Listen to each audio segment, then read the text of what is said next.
Sedaya ingkang kula sebat kula aturi nampi sari-sarining kuku sing dupa, sari-sarining rasa, sari-sarining donya pinangka atur bektinipun para warga masyarakat Dukuh Karangwaru Ler Kidul. Mugi sedaya panyuwunipun tansah dipun ridhoi Gusti Kang Maha. Tuwin saajipun saos kurmat malih dipun saos kurmat umatipun Gusti Kang Maha ingkang mapan wonten ing alam gaib. Kasuwun ampun ganggu lan ampun keridu dumateng umatipun Gusti Kang Maha turun saking Nabi Adam alaihi wasallam malah kepara njangkuk nyuwananipun.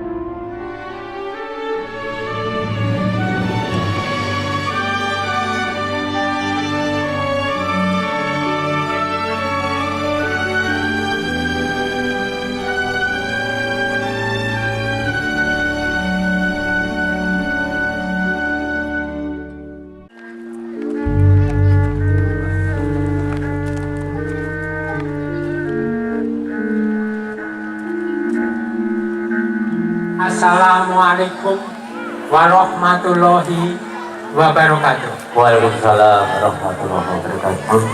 Alhamdulillah, alhamdulillahi rabbil alamin. Wassalatu wassalamu ala anbiya'i wal mursalin wa ala alaihi washabihi ajmain. Amma ba'd.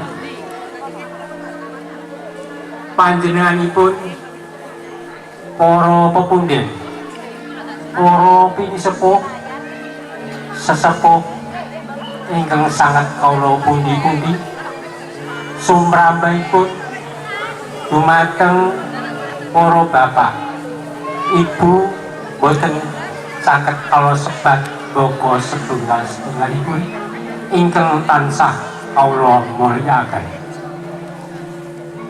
Kula kepareng Bantala Rengko semelo sautawis inggih awit kula arwat kembang jejibahan sinaraya kaliyan panjenenganipun para warga masyarakat Dukuh Karangwaru Kidul lan Ler kepareng ngikrahaken menggah isinipun wilujengan jangkep ing sonten parengan.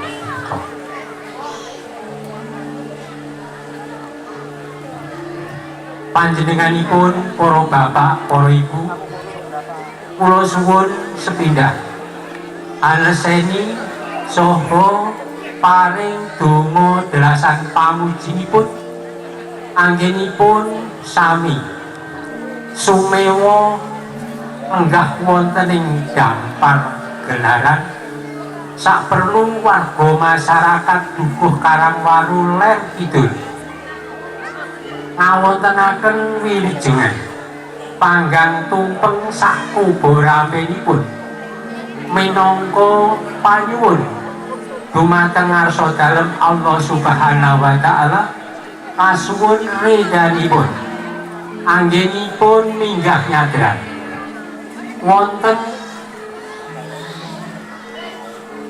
panggenanipun Eyang Ragil Kuning menapa dene Nyai Siti Sendari ingkang lenggah wonten ing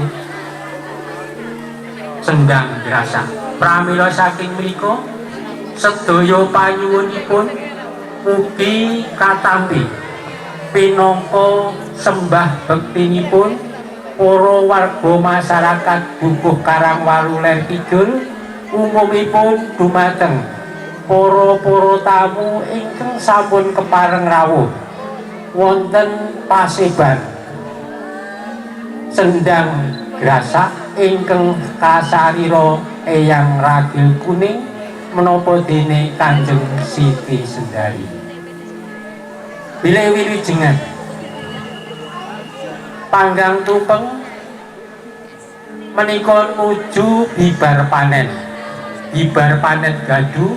Pramila saking menika saking keparengipun para ingkang sami anggaduh Ibu Pertiwi saperangan lemah ingkang kagarap tansah pinaringan subur kelawan makmur mirah sandang lan mirah tangan sedaya panyuwunipun para warga masyarakat Dukuh Karangwaru Kidul tansah karidhoi dening Gusti Kang Maha Kawasa. Sedaya ingkang kula sebat kula aturi nampi sari-sarining kukusing dupa, sari-sarining rasa, sari-sarining donya pinangka atur bektinipun para warga masyarakat Dukuh Karangwaru Ler Kidul. Mugi sedaya panyuwunipun tansah dipun ridhoi Gusti Kang Maha Kawasa saha pikantuk sapakatenipun Kanjeng Gusti Rasul sallallahu alaihi wasallam. Lan ugi ngaturaken dumateng Bapa Rina Ibu Wengi, Bapa Angkasa Ibu Pertiwi, saperangan bumi lemah ingkang dipun garap para warga petani Dukuh Karangwaru pikantuk ridhanipun Gusti Kang Maha Kawasa tansah kaparingan subur ingkang sami dipun tanem, makmur ingkang sami nanem. Mbok bilih wonten klepatanipun mugi tansah paringana pangapunten. Tuwin salajengipun caos hormat malih ingkang dipun caos hormat dumateng Nini Danyang kanthi Danyang Sumara Bumi Sendang Rasa ingkang menika kasarira panjenenganipun Eyang Siti Sendari napa jenenge Kanjeng Gusti Ragil Kuning tansah keparengi denana menapa ingkang dados panyuwunipun para warga petani, umumipun para warga masyarakat Dukuh Karangwaru Ler Kidul saha para tamu ingkang sampun kepareng rawuh tansah pikantuk ridhanipun Gusti Kang Maha Kawasa sedaya panyuwunipun tansah dipun kabulaken. Mbok bilih wonten klepatanipun sedayanipun mugi tansah paringana pangapunten.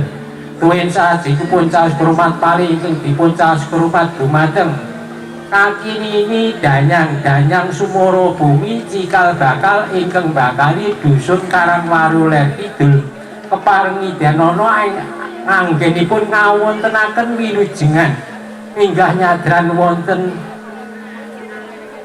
pepundhenipun Nyai Ragil Kuning menapa dene Kanjeng Siti Sendari tansah pikantuk ridhanipun Gusti Kang Maha Kawasa sedaya panyuwunipun saged kasembadan kalih sing rubeda tentrem ayem anggenipun sami bebrayan tansah kasinungan rezeki ingkang berkah.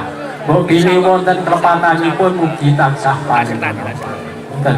Tuwin salajengipun caos hormat malih ingkang dipun caos hormat Nabi Allah Kanjeng Nabi Sulaiman ingkang hangratoni sedaya tetukulan lan umatipun Gusti Allah ingkang mapan wonten saklumahing bumi sakureping akasa sedaya dipun hormati mugi tansah jangkung sejo panuwunipun anggenipun sami tetangen tansah kasingkirna balak sekalenipun sedaya ama kula aturi sumilak sumikir kantun rahayu lan ugi dumateng Nabi Allah Kanjeng Nabi Khidir alaihi wasallam ingkang murba lautan napa dene Kanjeng Nabi alaihi wasallam ingkang reksa daratan sedaya dipun hormati tansah jangkung sedaya panuwunipun dumateng para warga masyarakat Dukuh Karangwaru Ler Kidul umumipun para tamu ingkang sampun kepareng rawuh menapa ingkang dados sejanipun saged kepareng kasembadan kalih sing sandikala subur makmur tentrem ayem anggenipun sami bebrayan. Mbok bilih wonten klepatanipun sedayanipun mugi tansah paringana pangapunten. Tuwin salajengipun caos hormat malih ingkang dipun caos hormat Kanjeng Sunan Kalijaga ing reksa ilining toya suci Sendang Grasa pinangka dados panggesanganipun para warga masyarakat Dukuh Karangwaru Ler Kidul keparengi denana tansah jangkung hayuwananipun. Mbok bilih wonten klepatanipun sedaya mugi tansah paringana pangapunten. Tuwin salajengipun caos hormat malih ingkang dipun caos hormat dumateng dinten 7 pekenan gangsal sasi 12 taun 8 Windu sekawan wuku 3 doso jangkepipun wonten dinten Kemis Kliwon malam Jumat Legi.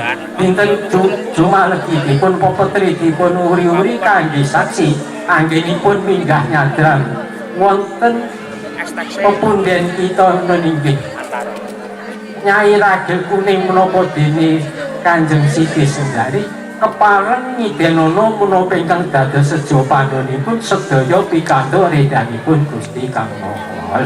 Mubili wonten klepatanipun mugi tansah parinasa wonten. Tuwin sasing puncaos hormat malih ingkang dipun caos hormat kaki nini sampar dalan sandung dalan ingkang dipun liwati warga masyarakat Dukuh Karangwarung Ler Kidul umumipun dumateng para tamu ing dinten menika sami rawuh lenggah wonten ing dampar mugi tansah pinaringan rahayu kalih Sigrupita anggenipun sami lumampah ngidul ngetan ngidul minenang ngalet ampun dipun ganggu lan ampun dipun ridu malah jangkung aywananipun sowan-sowan. Mubili wonten klepatanipun mugi tansah paringan pangapunten. Tuwin sajengipun caos hormat malih dipun caos hormat umatipun Gusti Kang Maha Kuwaos ingkang mapan wonten ing alam gaib kasuwun ampun ganggu lan ampun keridu dumateng umatipun Gusti Kang Maha Kuwaos turun saking Nabi Adam alaihi wasallam malah kepara jangkung aywananipun. Mubili makaten ingkang saged kawula aturaken ingkang wonten kula aturi ngadepaken ingkang boten wonten kula aturi ukuraken. A'udzu billahi minas syaitonir rajim. Bismillahirrahmanirrahim. Allahumma shalli ala sayyidina Muhammad sekabat rasul alhamdulillah rabbil alamin. Allahumma ilmi rusdi min syarri nafsi. Allahumma nas'aluka al-huda wa tuqa wal ghina. Inama wa sulaimana wa innahu ala la ilaha illallah wallahu akbar. Kulhu bolo kulhu balik supah balik diningalah tapak iman jeung Nabi Sulaiman. Allahumma tanggap buana tanggap bumi menang segoratang. Bulan-bulan Nabi Sulaiman kang mertopo wonten satengahing wana putih sing siung padha tekung sing kuku padha turu sing sisik padha ndelik sing butut padha lutut sing galak dadi sanak dadi asih wong jahil luluh tanpa daya. Allahumma inda qolabi surati Sulaiman minal masjidi ilal maghribi idatihi wa sifatihi wa kuwatihi wa Jabraila wa Mikaila wa Israfila wa Mujila wa maloka Sulaiman minal masjidi ilal maghribi jinan wa insan warikan wa hamaman wa salamata Sulaiman kasiro jalalahu ya iblis bidulu mati wa nur Robana takoba Sulaimana abna dautana alaihi wassalamu biromatika ya arkamahmu ini Allahumma inana saloka selamatan bidini walabiatan bijasati wasiatatan bil ngilmi wa barokatan bil rezeki wa taubatan qaubal wa rahmatan kita maut Allahumma hawin alaina bi sakaratil maut mana ja'ata minan nar dan alhamdulillahi rabbil alamin.